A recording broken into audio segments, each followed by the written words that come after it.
No sexto laboratório de Fundamentos Físicos para Engenharia, estudamos o efeito Hall.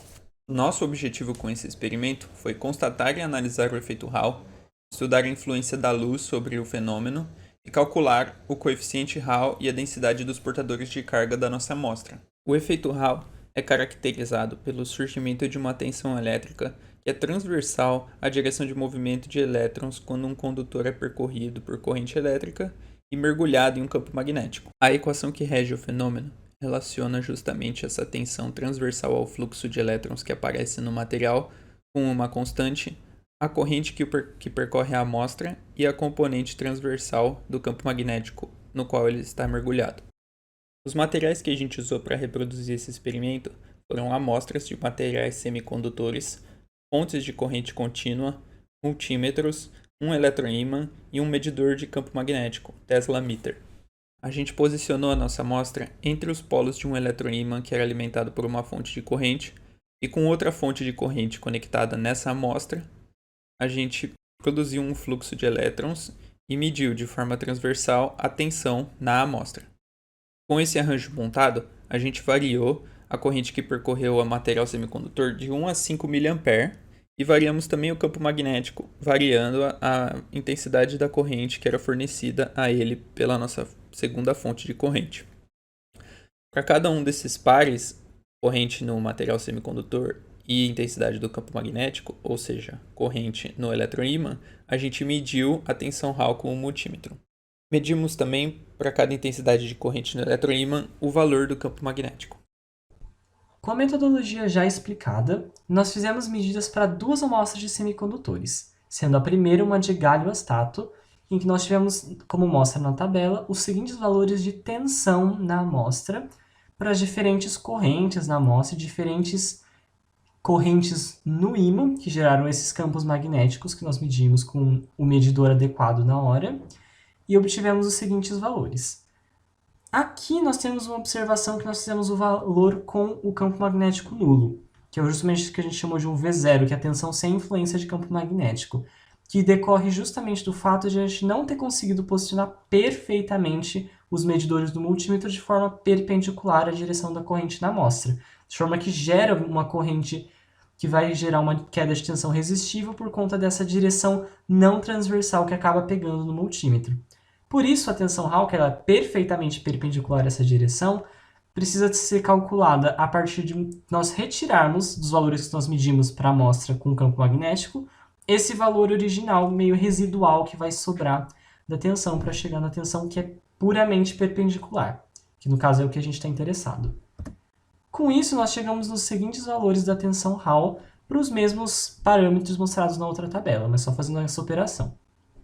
Observa que são todos negativos, que a gente já vai explicar o que isso significa fisicamente, e que todos têm uma magnitude relativamente pequena, na ordem de poucos milivolts, o que mostra que realmente a tensão Hall é um efeito bastante sutil e não perceptível em grande escala quando você faz o experimento. Tanto é que, até em comparação às tensões que a gente mediu originalmente de 30 milivolts, 20 milivolts, é uma tensão relativamente pequena. Em seguida, nós analisamos o que acontece com essa tensão Hall, em função da tabela, em relação ao campo magnético versus a tensão Hall, para as diferentes correntes na amostra. Aqui a gente observa que em todos os 5 gráficos, quando nós aumentamos o campo magnético, a intensidade da tensão Hall aumenta. Aqui no caso fica mais negativo, porque é negativo os valores. O que faz sentido, porque quanto maior o campo magnético, maior vai ser a influência desse campo no caminho percorrido pelos portadores de carga e o que acarreta numa tensão observada maior. Uma segunda observação, aqui olhando nos diferentes gráficos, é que conforme a gente aumenta a corrente que está passando pelo semicondutor, o efeito da tensão Hall também se intensifica. O que também faz sentido porque nós temos mais cargas para sentirem, digamos assim, o efeito do campo magnético, que acaba resultando em uma tensão, já que acontece aquele desvio da corrente, uma tensão mais intensa porque temos mais portadores sendo desviados. Em seguida, nós fizemos agora uma análise focando na linha do 3,5 A para a corrente do ímã, ou seja, essa linha aqui, em que nós tentamos investigar a relação entre a tensão Hall e a corrente na amostra para um campo magnético constante. Aqui no caso, como a gente tira da própria tabela, a gente tinha 102,5 militesla. E aqui o T, que vai ser um parâmetro importante para a equação, é uma coisa que foi dada, que é a espessura do semicondutor que a gente olhou, que é de 0,3 micrômetros.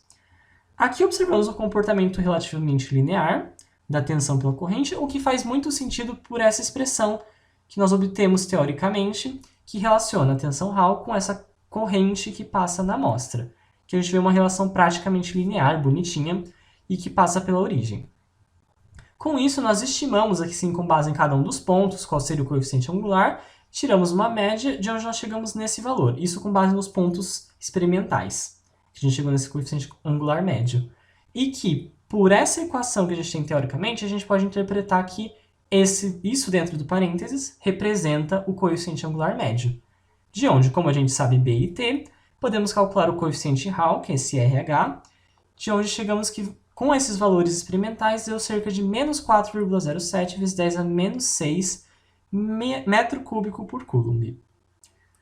Isso aqui é uma coisa interessante, que a gente observa que o coeficiente Hall é negativo, o que é um indicativo de que os portadores de carga que estão se movendo na corrente em questão são elétrons, ou seja, portadores negativos, por isso que o RH deu menor do que zero.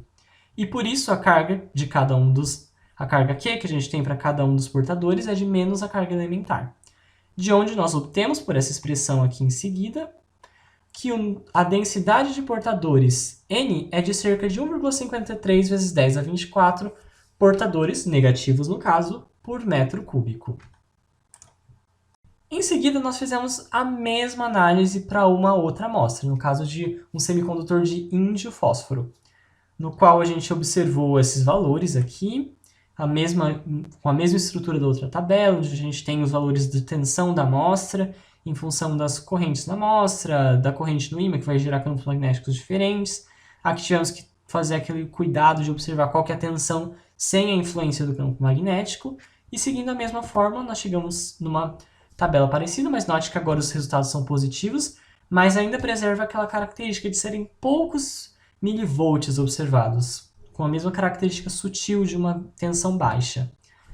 Aqui nós observamos um certo ruído nas observações, que não tem um padrão tão claro quanto no gráfico do outro semicondutor. Porém, dá para observar mais ou menos que, de forma geral, a inclinação vai aumentando conforme a gente vai aumentando a tensão.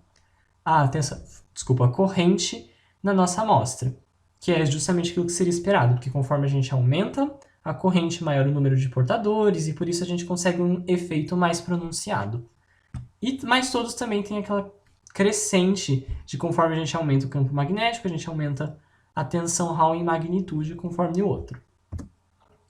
Aqui, mais uma vez, fizemos a mesma análise, só que aqui fizemos para corrente no ímã de 6 amperes. Mas para tentar evitar essa instabilidade, esse ruído que teve no meio, porque na sexta posição é onde teve mais definição certinha da ordem das 5 correntes e aumentando proporcionalmente. Mas fazendo a mesma análise, nós chegamos nesse coeficiente angular médio, fizemos esse gráfico da corrente da amostra em função da tensão Hall. Tínhamos o valor de B, como mostrado na tabela. Aqui, no caso, esse semicondutor foi dado que a sua espessura era 3,2 micrômetros. Mas fazendo a mesma análise, na mesma equação, com essa fórmula de coeficiente angular, chegamos que o coeficiente Hall é de 4 vezes 10 a menos 5 metro cúbico por coulomb. Só que agora, como o RH é positivo, a gente descobre que as cargas que estão passando por aí são, na verdade, lacunas, são portadores positivos de carga. E aqui, usando a mesma expressão, nós chegamos que dá cerca de 1,56 vezes 10 a 23 portadores positivos por metro cúbico, a densidade de carga no caso. Analisamos também o efeito da intensidade luminosa sobre o efeito Hall e as tensões que nós medimos. Nós deixamos o circuito ainda com as configurações de corrente no ímã e corrente na amostra no mesmo patamar, e então nós desligamos a luz para ver o que acontecia com as medidas de tensão. Quando nós fizemos isso, nós reparamos que houve um aumento da tensão gradativo assim que a gente desligou a luz, o que pode ser explicado porque com menos luz, menos energia é colocada sobre o material, o que diminui a excitação no material semicondutor, ou seja, tem menos elétrons que passam para a banda de condução e menos lacunas livres na banda de valência. o que faz com que assim nós diminuamos a densidade de portadores de carga N. E assim como a gente vê nessa equação aqui, que relaciona o coeficiente Hall em função dessa densidade de portadores, se a gente diminui a densidade de portadores, a gente aumenta o coeficiente Hall em magnitude por consequência. E assim a gente acaba elevando a magnitude da tensão Hall por causa dessa outra equação, onde RH e o V Hall são diretamente proporcionais. Por isso que, quando a gente diminui a luz, a gente acaba elevando a tensão Hall resultante em magnitude, né, por esse processo. Analisamos também a inversão do sentido da corrente na amostra e vimos que a única mudança que temos se tratou de sinais. As amplitudes das tensões medidas continuaram as mesmas. Isso se dá porque a inversão do sentido na corrente simplesmente altera o sentido de todos os vetores envolvidos no fenômeno. Como parte do estudo do efeito Hall, descobrimos que ele é aplicado na produção de sensores que são capazes de detectar justamente corrente, mesmo estando desconectados de um circuito de análise.